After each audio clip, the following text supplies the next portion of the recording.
أعوذ بالله من الشيطان الرجيم. بسم الله الرحمن الرحيم.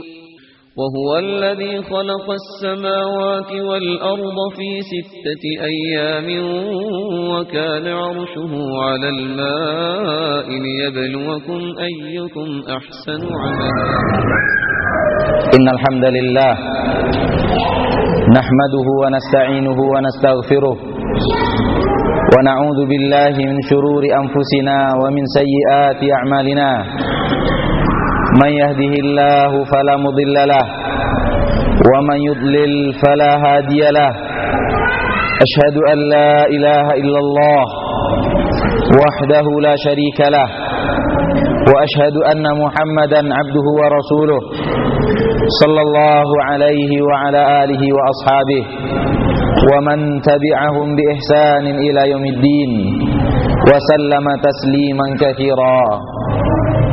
يا أيها الذين آمنوا اتقوا الله حق تقاته ولا تموتن إلا وأنتم مسلمون. يا أيها الناس اتقوا ربكم الذي خلقكم من نفس واحدة وخلق منها زوجها وبث منهما رجالا كثيرا ونساء واتقوا الله الذي تساءلون به والأرحام إن الله كان عليكم رقيبا. يا أيها الذين آمنوا اتقوا الله وقولوا قولا سديدا يصلح لكم أعمالكم ويغفر لكم ذنوبكم ومن يطع الله ورسوله فقد فاز فوزا عظيما. أما بعد، إخواني وأخواتي الحاضرين والحاضرات sidang majlis rahimakumullah. Puji dan syukur hanyalah milik Allah subhanahu wa ta'ala yang telah mengumpulkan kita di majlis-majlis ilmu. Rasulullah sallallahu alaihi wasallam mengatakan di dalam hadis beliau yang sahih bahwa orang yang berkumpul di dalam majlis-majlis ilmu mendapatkan 4 fadilah. Rasulullah sallallahu alaihi wasallam bersabda, "Majtama'a qaumun fi baitin min buyutillah yatluna kitaballah wa yatadarasunahu fima bainahum illa nazalat alaihimus sakinah wa ghashiyatuhumur rahmah wa haffathumul malaikah wa dzakarahumullahu fi man indah." Tidaklah berkumpul suatu kaum di rumah Allah subhanahu wa ta'ala. Mereka membaca kitabullah, mereka mentadabbur, memahami maknanya. Illa nazalat alaihimus sakinah. Orang-orang yang seperti ini pertama akan turun kepada mereka sakinah, akan turun kepada mereka kedamaian, ketentraman hidup. Yang kedua, wa haffathumul malaikah. Mereka akan dikelilingi oleh malaikat-malaikat Allah subhanahu wa ta'ala. Wa ghashiyatuhumur rahmah. Dan mereka akan diliputi oleh rahmat Allah subhanahu wa ta'ala. Wa dzakarahumullahu fi man indah. Dan mereka akan Allah sebut di makhluk yang ada di sisinya, yaitu para malaikat. Inilah 4 fadilah, 4 keutamaan majlis ilmu, majlis-majlis yang penuh dengan zikir kepada Allah subhanahu wa ta'ala, yang mengingatkan kita kepada Rabb kita, kepada pencipta kita sang Khalik Allah subhanahu wa ta'ala. Karena sesungguhnya kita tidak akan mampu untuk hadir di majlis ini kalaulah bukan karena kekuatan yang Allah subhanahu wa ta'ala berikan kepada kita. Oleh karena itu kita wajib, kita mesti memuji Allah subhanahu wa ta'ala atas seluruh amal ibadah yang kita kerjakan. Sesungguhnya selaku manusia yang lemah, kita nggak bisa apa-apa. Kita manusia ini lemah, sebagaimana yang Allah Subhanahu wa taala terangkan di dalam Al-Qur'an, wa khuliqal insanu dha'ifa. Manusia itu diciptakan, kata Allah, lemah, gak sanggup apa-apa. Kalaulah bukan Allah Subhanahu wa taala yang memberikan kekuatan kepada manusia yang lemah ini, manusia gak sanggup apa-apa. Kelemahan kita akui ketika muadzin mengajak kita datang ke rumah Allah. Ketika muadzin mengajak kita dengan suara yang lantang, hayya 'alas shalah, hayya 'alal falah. Hai kaum muslimin, mari kemari datang ke rumah Allah untuk mendirikan salat. Hai kaum muslimin, mari kemari datang ke rumah Allah untuk menuju kemenangan yang sesungguhnya. Jawaban kita, la haula wala quwwata illa billah. La haula wala quwwata illa billah. Diajak oleh muadzin, hai kaum muslimin, mari kemari kita salat. Hai kaum muslimin, mari kita menuju kemenangan yang sesungguhnya. Kita katakan la haula wala quwwata illa billah. Tidak ada daya dan upaya saya, tidak ada kekuatan yang saya miliki kecuali dengan Allah Rabbul Izzati wal Jalalah. Ketika kita merenung jawaban yang kita berikan kepada seruan sang muadzin, kita akan melihat, kita akui diri kita lemah, gak sanggup berjalan ke rumah Allah, gak punya kekuatan sekedar untuk melangkahkan kaki dan mengayunkan tangan ke rumah Allah, gak sanggup kalau Allah tidak berikan kekuatan itu kepada kita. Mungkin jarak rumah kita dari masjid 20 meter, jarak pabrik kita, tempat kerja kita dari musola 10 meter. Atau nggak cukup hanya tukar turun jenjang sampai di musola. Tetapi tetap kita katakan, saya tidak punya kekuatan, saya tidak punya daya dan upaya kalau Allah tidak berikan. Untuk berjalan 20 meter, untuk berjalan 10 meter, untuk sekedar turun tangga, saya nggak punya kekuatan kalau Allah tidak berikan kepada saya. Kalau hanya sekedar 20 meter kita nggak punya kekuatan berjalan, bagaimana dengan yang lain?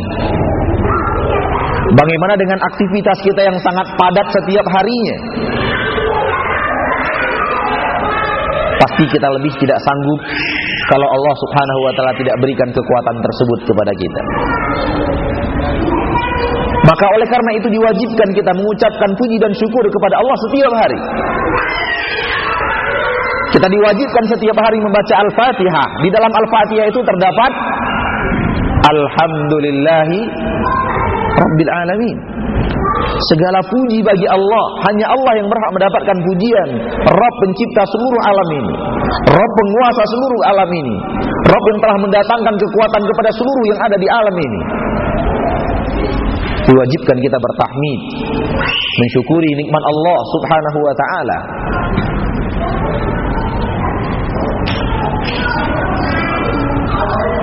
Hadirin wal hadirat, kaum muslimin wal muslimat rahimakumullah.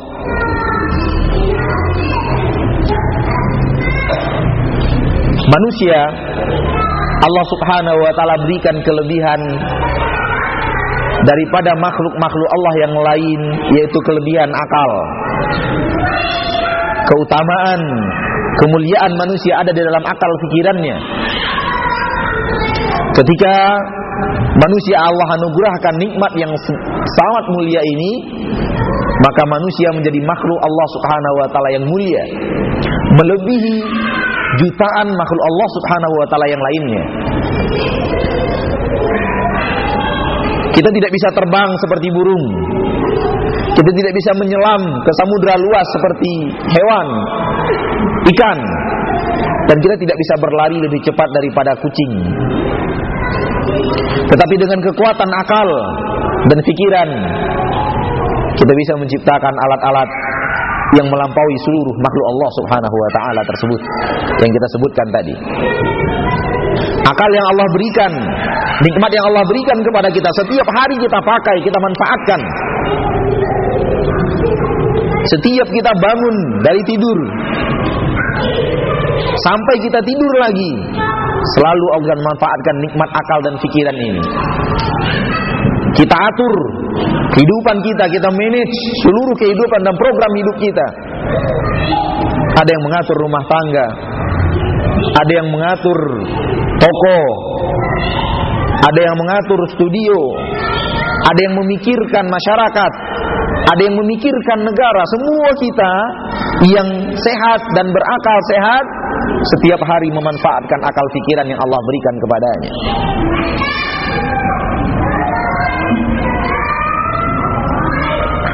Oleh karena itu, pada kesempatan yang berbahagia ini, saya ingin mengajak ikhwan wal akhwat, al-hadirin wal hadirat untuk memikirkan suatu pertanyaan besar, untuk kembali menyegarkan pikiran kita kepada sebuah pertanyaan yang seharusnya ada di setiap pelupuk mata seorang muslim dan muslimah. Pertanyaan tersebut adalah, untuk apa Allah ciptakan saya di permukaan bumi?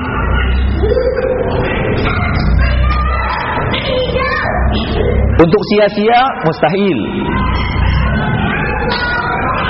Karena kita manusia yang lemah, kalau menciptakan sebuah benda, gak mungkin kita ciptakan untuk hal yang sia-sia. Setiap bentuk daripada karya manusia, manusia tidak ciptakan untuk suatu hal yang sia-sia. Manusia embankan tugas kepada ciptaannya. Walaupun ciptaan itu pada dasarnya diambil dari ciptaan Allah, direkayasa, digabungkan antara mesin, antara besi, karet, dan yang lainnya, kemudian menjadi mobil, menjadi motor, dan menjadi hal-hal lain yang sangat bervariasi. Manusia ketika menciptakan sesuatu, manusia tidak akan ciptakan untuk hal yang sia-sia.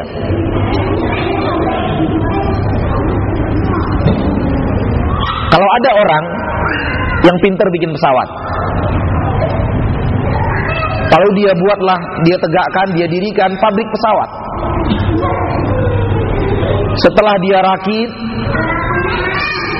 sempurna pesawat, dia bisa terbang. Besoknya dihancurkan pesawat itu, bikin pesawat baru. Setelah pesawat baru jadi, training, percobaan, sempurna, musnahkan, hancurkan, buat lagi yang baru.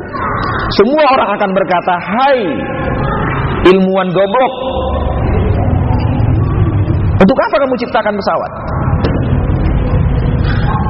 Semua orang yang berakal akan mengatakan, ilmuwan goblok, bodoh, sudah bikin pesawat disia-siakan, sudah bisa terbang dihancurkan.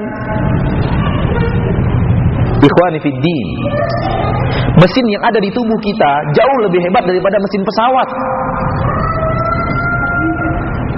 Ilmu teknik yang ada di tubuh kita melampaui ratusan kelipatan ilmu yang ada pada pesawat. Akankah Allah ciptakan ini sia-sia? Sekedar hidup, menjadi bayi, kembang menjadi balita, terus tumbuh menjadi kanak-kanak, berangkat remaja, dewasa, berumah tangga, berketurunan, tua, jompo, mati, hanya sekedar itu? Gak ada tugas?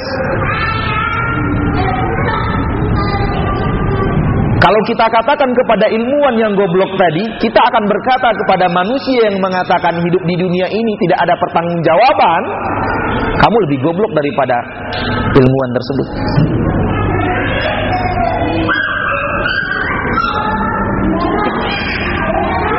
Kalaulah pesawat begitu,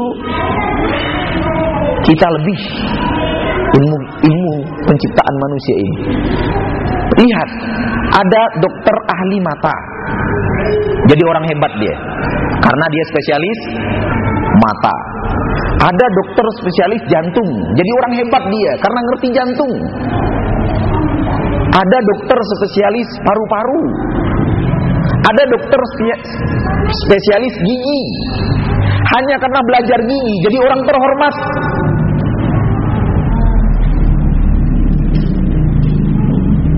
Jadi orang yang dibutuhkan sangat luar biasa. Spesialis kulit, karena didalami ilmu kulit jadi orang terhormat di tengah masyarakat.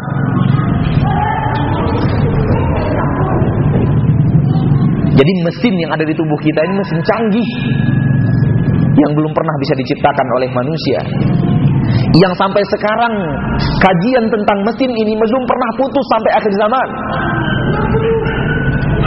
Sampai sekarang dokter belum menemukan apa fungsi dan manfaat daripada usus buntu. Pasti ada, karena Allah tidak ciptakan untuk hal yang sia-sia. Tapi sampai sekarang belum ada yang bisa membongkar rahasia Allah ini. Jadi mustahil kalau Allah ciptakan manusia untuk sia-sia. Ciptakan, hancurkan. Ciptakan, hancurkan. Ciptakan, hancurkan. Mustahil.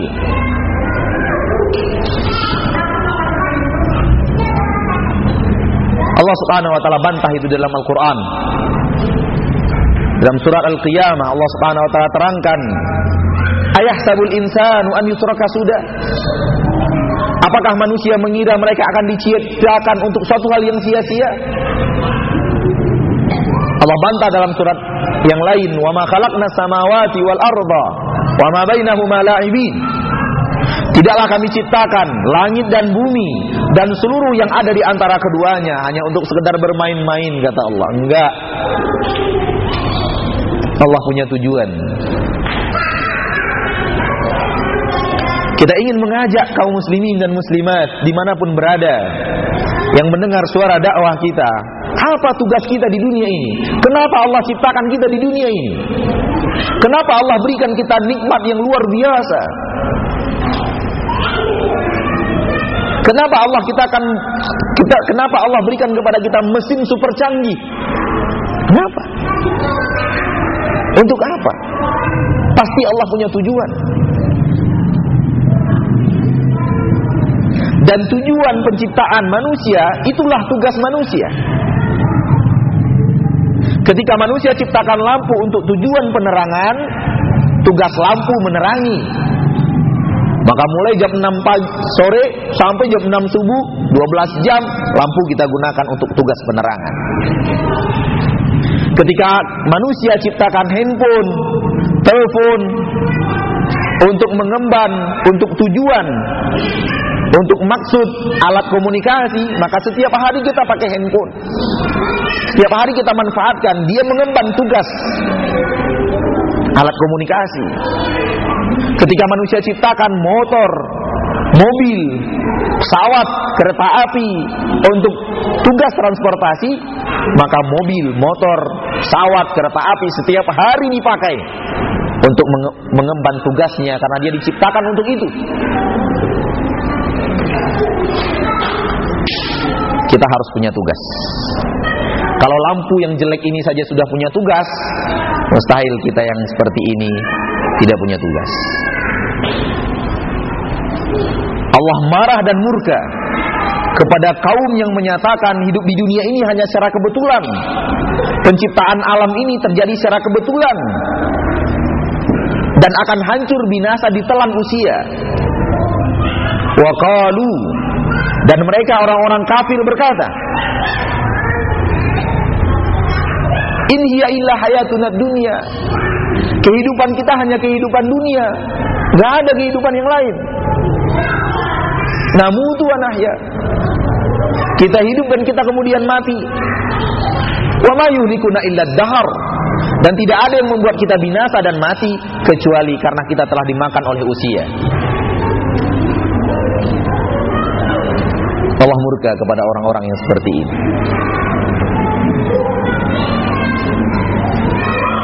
Hadirinul hadirat rahimakumullah.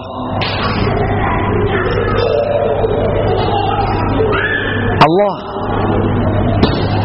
seperti yang kita beberkan dalam mukaddimah tadi mempunyai tujuan menciptakan kita, mempunyai maksud. Tapi Allah tidak biarkan kita jawab. Allah tidak biarkan kita mencari-cari apa sih tugas saya? Kenapa sih begini? Apa sih yang harus saya lakukan? Enggak, Allah biarkan.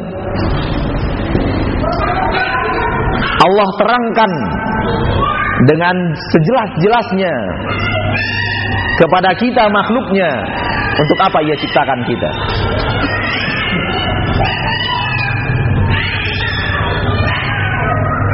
Secara global Allah jawab di dalam surat Adz-Dzariyat ayat 56.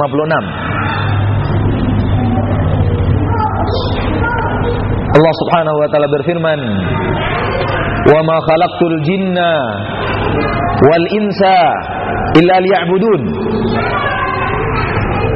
Tidaklah aku ciptakan jin dan manusia kecuali untuk beribadah kepadaku.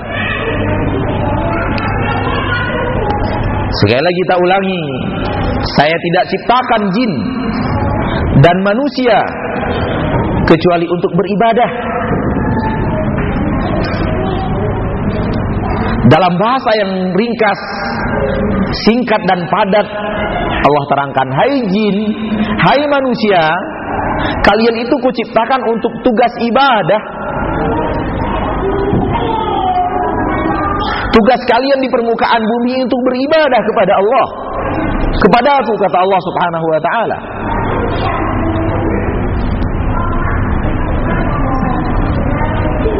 Wa ma arsalna min qablika min rasulin illa nuhi ilaihi annahu la ilaha illa ana fa'buduni. Kami telah utus sebelummu para rasul, dan kepada seluruh mereka kami wahyukan, tidak ada yang patut kalian ibadati, tidak ada yang patut kalian sembah kecuali saya, maka beribadahlah kepadaku. Ini maksud dan tujuan Allah menciptakan manusia, jin dan manusia, untuk beribadah kepada Allah, mengisi waktu, mengisi umur yang Allah sediakan untuknya, dengan menggunakan fasilitas yang Allah berikan kepadanya. Dia gunakan semua itu dalam rangka menegakkan tugas ibadah kepada Allah Subhanahu wa ta'ala.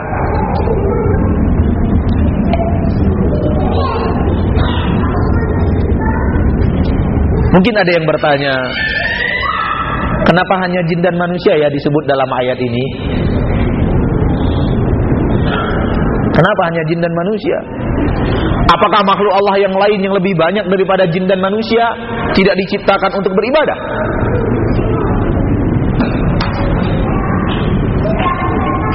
Padahal jumlah makhluk Allah selain jin dan manusia lebih banyak. Ketika manusia hanya sanggup melahirkan 1, 2, binatang Allah yang lain sanggup melahirkan 6. Ada yang sampai ribuan, seperti ikan dan yang lainnya. Masih ada ribuan, jutaan, miliaran pepohonan, hewan-hewan, langit dan bumi yang jauh lebih luas, lebih besar daripada manusia. Ada angin, ada awan, ada air, ada gunung. Apakah semua itu untuk apa Allah ciptakan? Jawabannya sama. Semua mereka Allah ciptakan untuk beribadah kepada Allah. Semuanya. Bukan hanya jin dan manusia saja.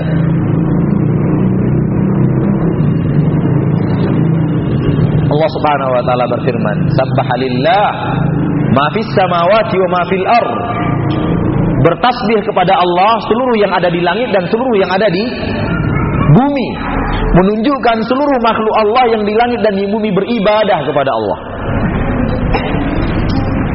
Seluruh yang kita beberkan tadi di antara makhluk Allah Subhanahu wa taala dan yang tidak kita beberkan, semua alam ini bertasbih kepada Allah. Wa in min syai'in illa yusabbihu bihamdihi walakin la tafqahuna tasbihahum. Semua yang ada bertasbih kepada Allah, tapi kalian tidak mengerti bagaimana cara mereka bertasbih.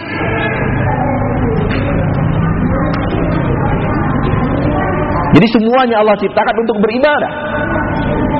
Akan tetapi semua makhluk Allah selain jin dan manusia menjalankan tugas sebagaimana yang Allah inginkan.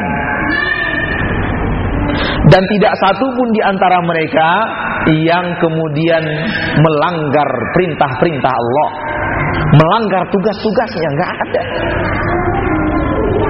langit, bumi, awan, gunung, matahari, laut, dan seluruh yang ada di dalamnya, semua menjalankan tugas sebagaimana yang Allah inginkan daripada mereka.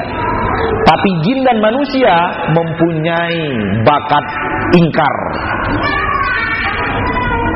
Jin dan manusia mempunyai bakat pengkhianat, tidak mau taat dan patuh.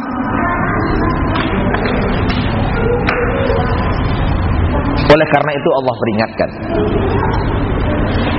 kemaksiatan,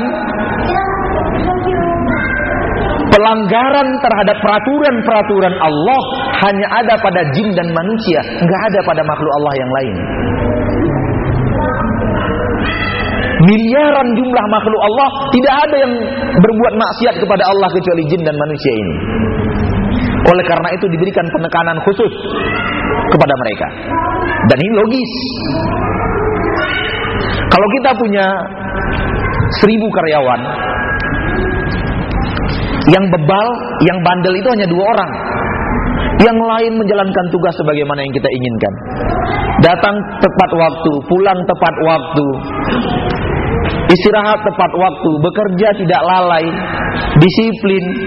Tapi 2 bebal. Datang terserah dia, pulang terserah dia, istirahat terserah dia, kerja apa maunya dia, bukan apa maunya peraturan. Kira-kira yang akan kita panggil, yang akan kita berikan peringatan yang mana? Semuanya kita kumpulkan, kita marahi begitu. Kita berikan pengertian, kalian di sini untuk taat peraturan. Kalian saya gaji untuk begini, untuk begitu. Enggak kan? Kita akan panggil yang 2. Kita akan training yang 2 ini. Begitu juga dengan ayat ini. Ketika 2 jenis makhluk ini punya bakat ingkar kepada Allah, melaksanakan kegiatan-kegiatan yang pada dasarnya bertolak belakang daripada tugasnya, Allah berikan peringatan. Hai jin, hai manusia, kalian itu mesti ingat, kalian aku ciptakan untuk beribadah. Sebagaimana aku menciptakan malaikat, sebagaimana aku menciptakan siang dan malam, aku menciptakan matahari, aku ciptakan bulan, aku ciptakan angin, semua tunduk dan patuh kepada perintahku. Kalian juga untuk itu aku ciptakan.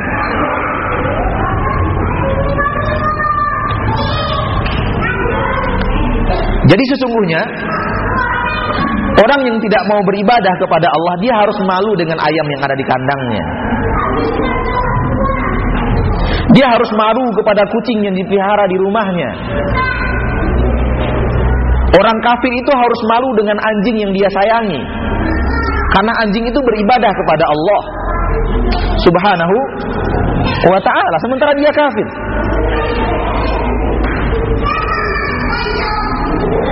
Hadirin hadirat rahimakumullah.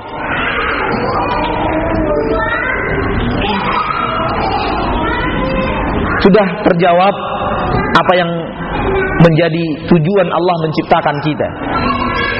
Sudah kita beberkan apa yang sebenarnya Allah inginkan dari kita, yaitu Allah ciptakan kita agar kita beribadah kepada Allah Subhanahu wa ta'ala, menjadi orang-orang yang mengikuti perintah Allah dan menjauhi larangan-larangannya. Perlu sebelum kita melangkah jauh, perlu kita berikan sedikit garis bawah bahwa jangan pahami ibadah dalam makna yang singkat.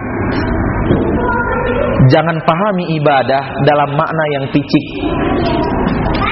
Karena orang kadang-kadang kalau sudah mendengar ibadah, pikirannya masjid, Al-Quran, Pak Ustadz, infak. Udah habis. Hai manusia, beribadahlah. Kalau sudah beribadah, tuh masjid tuh. Para ulama mendefinisikan ibadah sebagai berikut. Didefinisikan oleh Syekhul Islam Ibnu Taimiyah rahimahullah.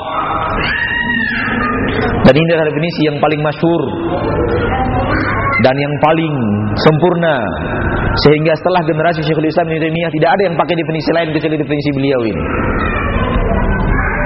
Beliau katakan ibadah itu, hai kaum muslimin, ismun jami'un likulli ma yuhibbuhu Allah wa yardah minal aqwali wal af'ali al-zahira wal batinah. Ibadah itu adalah sebuah kalimat yang mencakup seluruh yang Allah cintai, baik itu perkataan, baik itu perbuatan,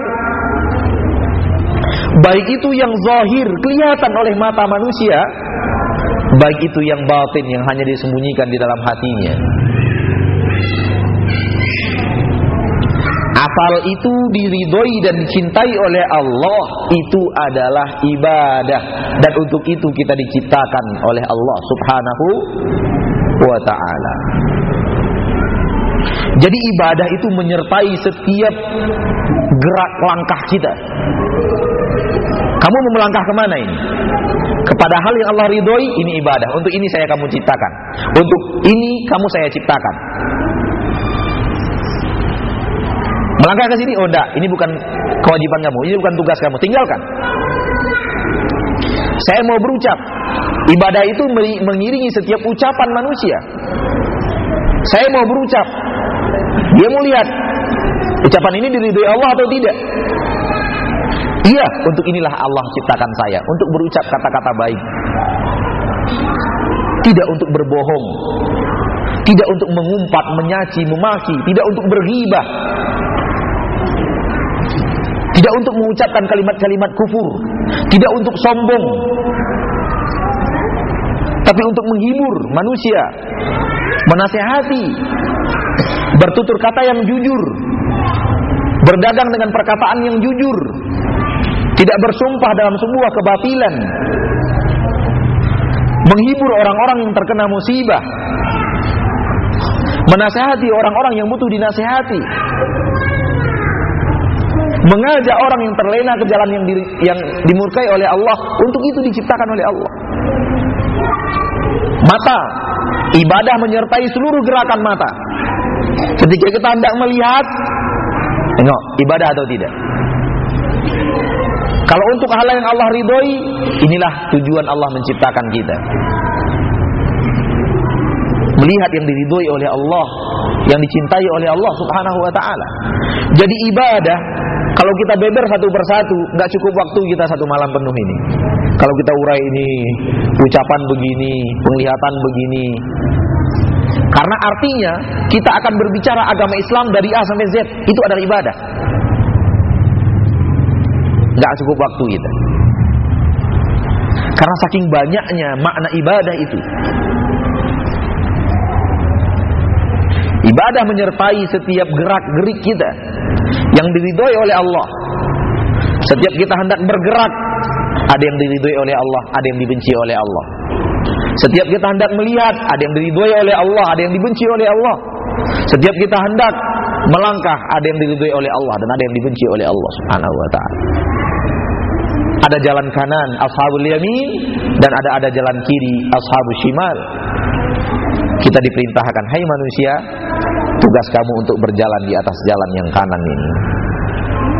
Yang senantiasa kita minta kepada Allah setiap kali salat dengan ucapan kita, ihdinas siratal mustaqim. Ya Allah, tunjukkan saya jalan yang lurus, jalan ibadah, jalan yang Kau perintahkan aku untuk melaksanakannya, jalan yang Kau tugaskan aku untuk berjalan di atas jalan tersebut. Tunjukkan saya jalannya, tunjukkan saya tugas saya sebagai manusia.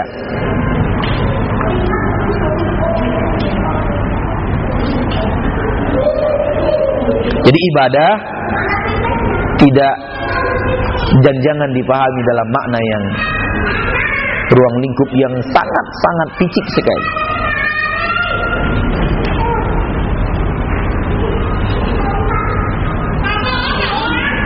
Jadi kita diciptakan untuk jujur. Lihat, kalau seandainya negara kita ini orang-orang jujur, selamat. Kita diciptakan untuk tidak saling membunuh,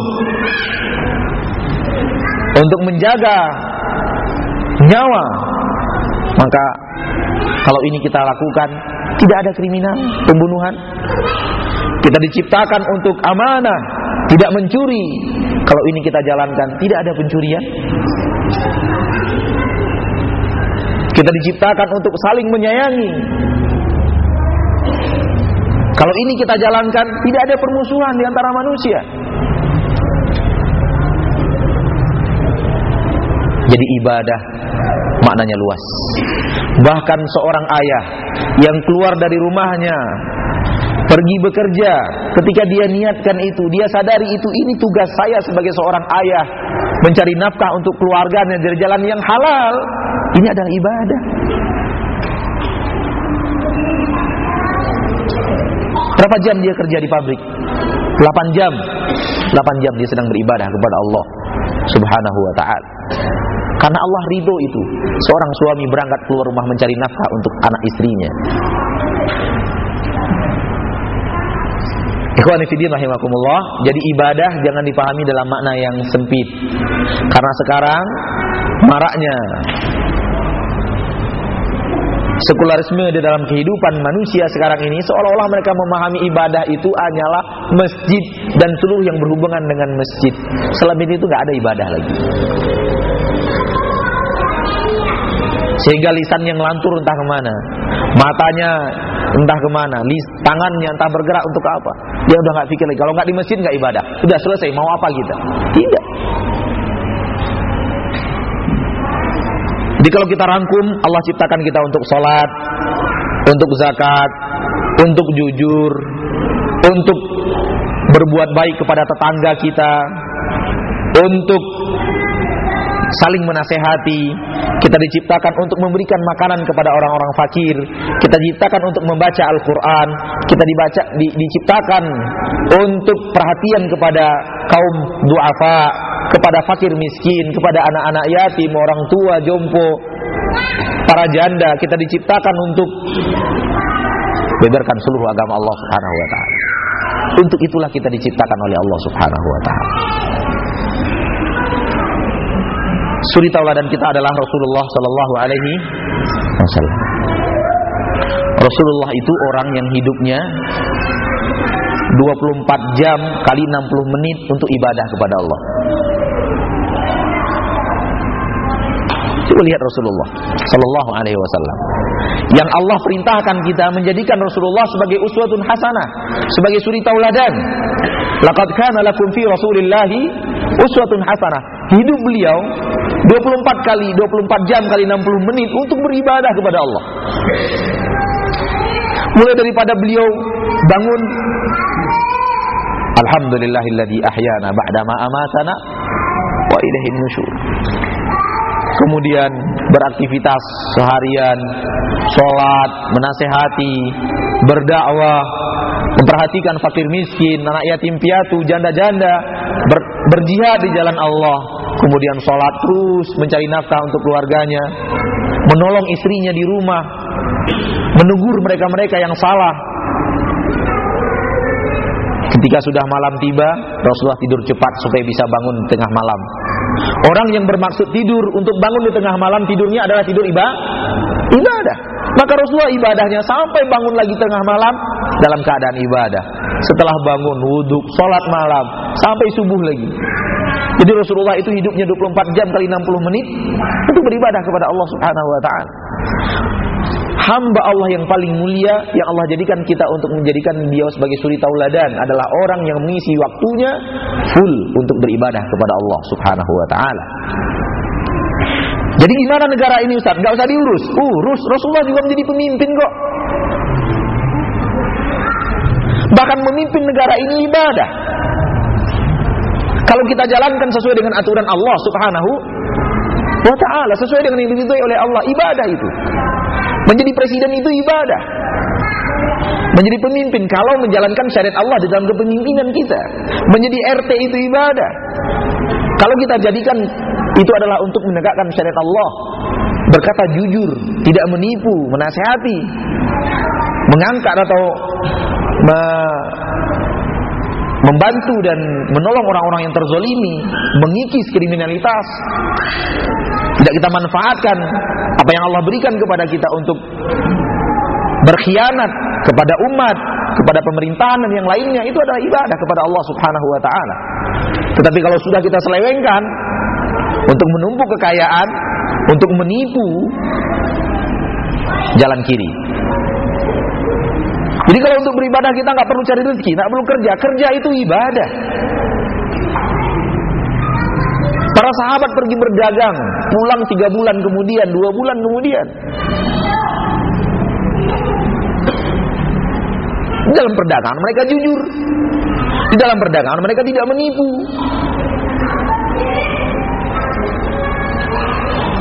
Rasulullah SAW menemukan di pasar penipuan. Rasulullah katakan, "Man ghasyana falaysa minna."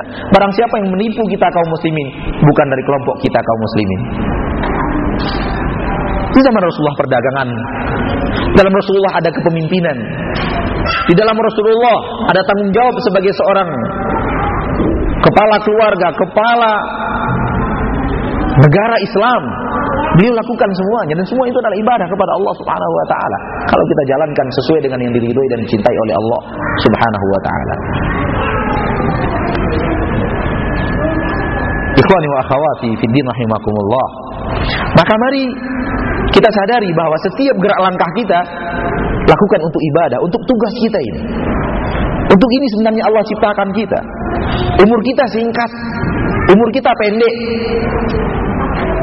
Mungkin minggu depan kita akan kembali kepada Allah, mungkin.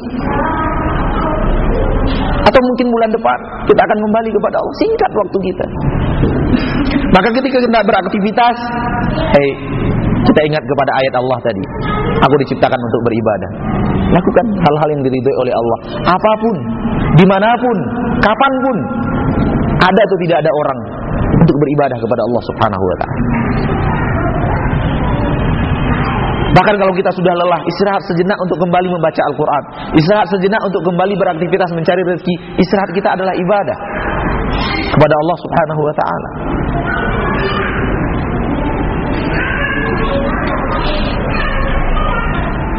Setelah kita tahu bahwa kita diciptakan untuk beribadah kepada Allah, kita ingin lihat kasih sayang Allah Subhanahu wa ta'ala. Kasih sayang Allah tersebut adalah ketika Allah berikan tugas kepada kita hidup di dunia ini. Mungkin kita berpikir, alamak 24 jam kali 60 menit terlalu banyak. Kan begitu? Allah Subhanahu wa ta'ala ketika memberikan kita tugas beribadah, Allah bagi ibadah itu menjadi 2. Pertama, kita kenal dengan ibadah-ibadah wajib. Dan yang kedua, kita kenal dengan ibadah-ibadah yang sunnat. Sunnah, mustahabbah bahasa Arabnya, mandub, nawafil, nafilah.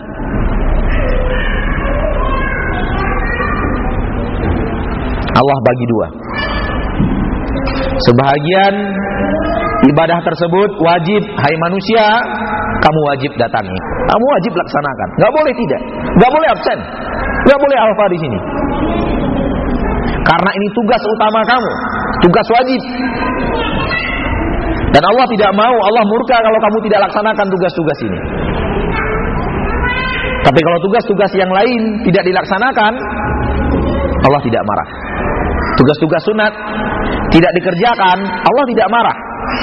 Tetapi tugas-tugas sunat ini, kewajiban-kewajiban, perintah-perintah Allah, tugas kita sebagai manusia yang sunat ini, Allah Subhanahu wa ta'ala suruh laksanakan untuk semakin dekat kepada cinta Allah Subhanahu wa ta'ala. Dalam sebuah hadis qudsi, Allah Subhanahu wa ta'ala terangkan, Rasulullah SAW meriwayatkan dari Allah Subhanahu wa ta'ala, "Wa ma taqarraba ilayya 'abdi bi syai'in ahabba ilayya mimma aftaradtuhu 'alaihi, wa la yazalu 'abdi yataqarrabu ilayya bin nawafil hatta uhibbah."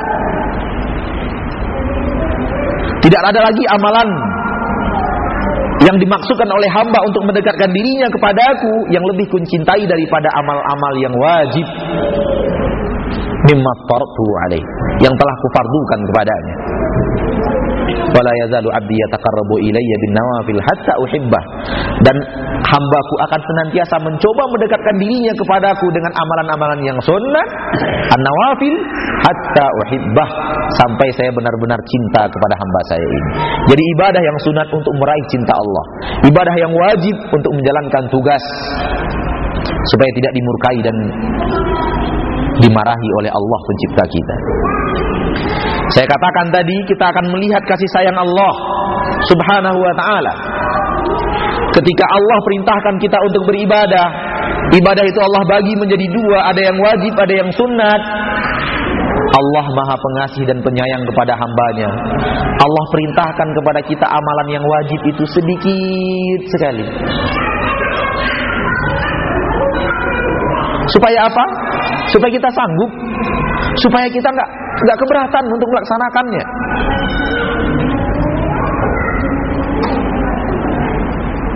Mari kita lihat 5 rukun Islam. Kelima-limanya kita kenal sebagai ibadah yang wajib. Pertama, syahadat. Gampang kan? Mudah sekali bersyahadat. Karena setiap hari kita berbicara, setiap hari kita bisa melafazkan syahadat tersebut. Sholat gampang, mudah. Allah wajibkan kepada kita hanya 5 kali sehari dan semalam. Kalau boleh jujur, berapa satu kali sholat kita butuhkan waktu? Mayoritas standar orang 5 menit ya. Standar orang sholat fardu itu, standar umum lah, itu cuma 5 menit. Berarti Allah hanya perintahkan kita, wajibkan kita 5 kali 5, 25 menit. Sementara waktu Allah ciptakan untuk kita berapa? 24 kali 60 menit. Itu totalnya ada 1440 menit. Dari 1440 menit hanya 25 menit yang Allah minta kok. Gak banyak, sedikit. Seolah-olah Allah berkata, hai hambaku, aku telah ciptakan untuk kalian waktu 1440 menit. Yang 1415-nya silakan, nikmati. Sepanjang tidak untuk yang haram, nikmati nikmat waktu yang saya sediakan. Tapi yang 25 menit ini kalian wajib datang, kalian wajib menghadap, kalian wajib datang kepadaku. 25 dibanding 1400, nggak ada apa-apanya, sedikit. Ketika Allah wajibkan zakat, Allah hanya wajibkan bagi orang-orang yang mengeluarkan zakat sekali dalam setahun 2,5%. Ketika Allah berikan seorang hamba anugerah 100 juta, dia hanya wajib mengeluarkan 2,5 juta. Seolah-olah Allah berkata, hai hambaku, 97.500.000 silahkan. Mau bikin rumah, mau buat rumah, mau belikan kendaraan, mau apa kamu silahkan, nikmati. Aku tidak akan marah kecuali yang haram. Tapi yang 2,5%, 2,5 juta ini wajib kamu keluarkan. Untuk orang-orang yang seiman dan seakidah denganmu, yang tidak merasakan nikmat finansial, yang mungkin untuk makan sehari dan semalam mereka sulit, mungkin mereka sedang dililit hutang dan yang lainnya. 2,5 juta dibanding 97 juta, 97 juta, nggak ada apa-apanya. Sedikit 2,5 juta itu. Puasa juga seperti itu. Allah ciptakan 12 bulan kali 30 hari, 360. Dari 360, Allah hanya wajibkan kita berpuasa 30 hari. Seolah-olah Allah berkata, hai hambaku, kamu mau makan, mau minum selama 330 hari, silahkan. Aku gak pernah marah, asal jangan yang haram. Tapi yang 30 hari, kamu harus bernahan haus dan laparmu. Dan itu pun tidak full 30 hari kan? Karena kita hanya wajib berpuasa kan di siang hari, dari terbit fajar sampai tenggelamnya matahari. Dan itu pun kalau mau sahur terakhir udah dekat-dekat. Makin terakhir, makin diakhirkan makin afdol. Bayangkan. Datang waktu berbuka, perintah agama apa? Cepat berbuka. Semakin cepat semakin banyak dapat pahalanya. Kasih sayang Allah Rabbul Izzati wal Jalal. Haji diwajibkan sekali seumur hidup. Maka kita lihat amalan-amalan wajib, tugas-tugas wajib yang tidak boleh kita absen dan tidak boleh kita alfa sedikit sekali. Untuk apa? Agar manusia sanggup, agar manusia tidak keberatan. Allah berikan kepada kita banyak, Allah minta kepada kita sedikit. Namun sayang seribu sayang, yang sedikit ini sedikit pula yang sanggup melakukannya. Benar? Yang sanggup untuk tidak absen 5 kali dalam sehari semalam, yang sanggup untuk menjawab seruan azan 5 kali dalam sehari dan semalam, sedikit. Tidak jarang kita lihat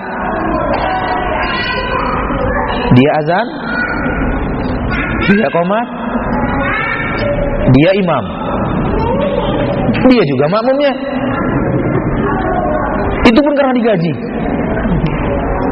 Kalau tidak digaji, melayang melalang buana dia cari kerjaan lain. Tidak jarang kita lihat sebuah masjid gak ada zuhur, gak ada asar. Banyak. Kemana kaum muslimin? Entah kemana-mana mereka. Allah subhanahu wa ta'ala berfirman, qalilan ma tashkurun, sedikit kalian yang mau bersyukur. Illal ladzina amanu wa 'amilus shalihat wa qalilum ma hum. Orang yang beriman dan beramal saleh, alangkah sedikitnya mereka, kata Allah subhanahu wa ta'ala. Maka orang yang hanya mau menerima nikmat yang sangat banyak, kemudian enggan melaksanakan yang sedikit ini, pantas Allah ciptakan untuk mereka neraka. Pantas Allah ciptakan untuk mereka neraka yang dijaga oleh malaikat-malaikat yang keras, ghiladun syidad. Pantas Allah ciptakan untuk mereka azab, mala ainun ra'at wala udhunun sami'at wala waqara fi qalbi bashar. Adab yang tidak pernah terlihat oleh mata, tidak pernah terdengar oleh telinga, tidak pernah terbetik di dalam hati seorang manusia. Karena dia hanya mau menikmati, dia hanya mau mengambil, tidak mau memberi. Walaupun yang harus diberikan itu sedikit dari waktunya, sedikit dari hartanya, sedikit dari rasa haus dan laparnya, sedikit daripada umurnya, nggak mau. Dengan beribu-ribu alasan. Kalau tukang kita tanyakan, kenapa nggak sholat pak? Nih celana kena semen.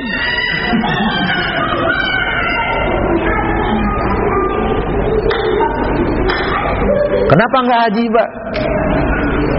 Ya belum sanggup meninggalkan coki. Beribu alasan.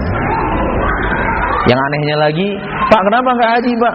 Kenapa nggak sholat pak? Belum ada hidayah.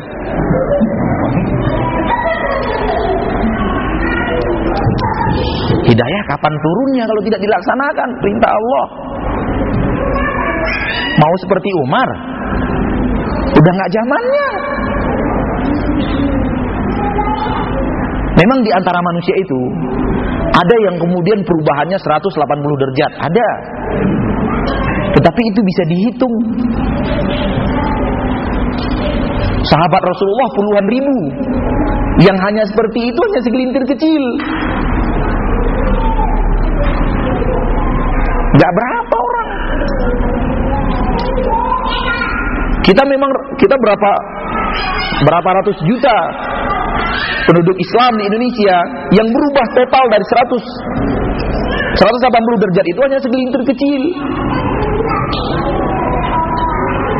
Tapi syaitan selalu mengilhami untuk orang-orang itu berpegang dengan rumah sarang laba-laba. Yang sedikit, yang kecil itu, dengan itu mereka berpegang. Hidayah belum datang. Saya ingin seperti Umar, saya ingin seperti Umar. Sampai mati gak jadi Umar.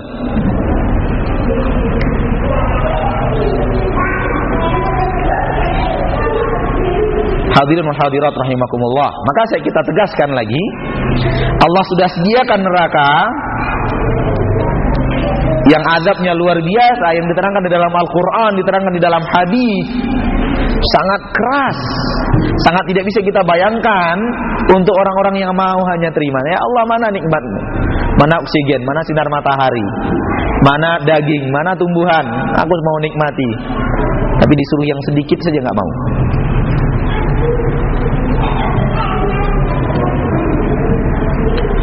Kehidupan kita di dunia sebentar. Dunia ini nggak singkat, nggak panjang. Dunia ini singkat sekali, kecil, sebentar.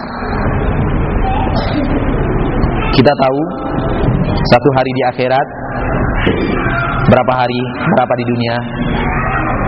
1000 tahun. Jadi kalau umur kita cuma 50 tahun, berapa persen harinya akhirat? Hah? Satu hari akhirat 1000 tahun di dunia. Kalau umur kita 50 tahun, saya pernah coba hitung-hitung, kalau umur orang itu 50 tahun, dia hanya hidup 1 jam 8 menit.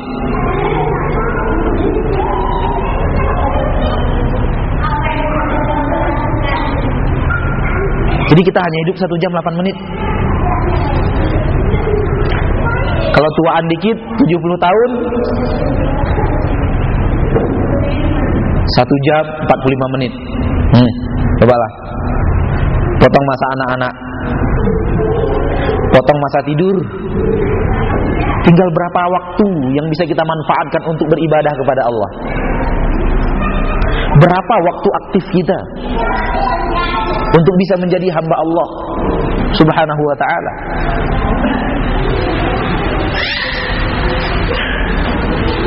Oleh karena itu, sering kita dengarkan dari beberapa orang ustadz, sepanjang-panjangnya dunia tetap sedikit, tetap pendek. Sependek-pendeknya akhirat tetap panjang. Panjang umurnya 100 tahun, baru 2 jam 15 menit.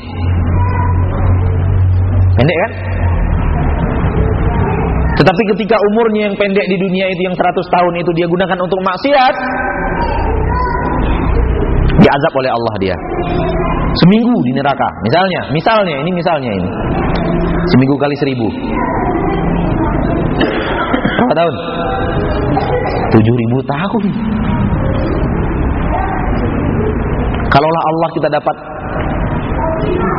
Kalaulah seseorang diazab oleh Allah hanya seminggu di akhirat, 7000 tahun dia merasakan azab. Bagaimana kalau 700 minggu?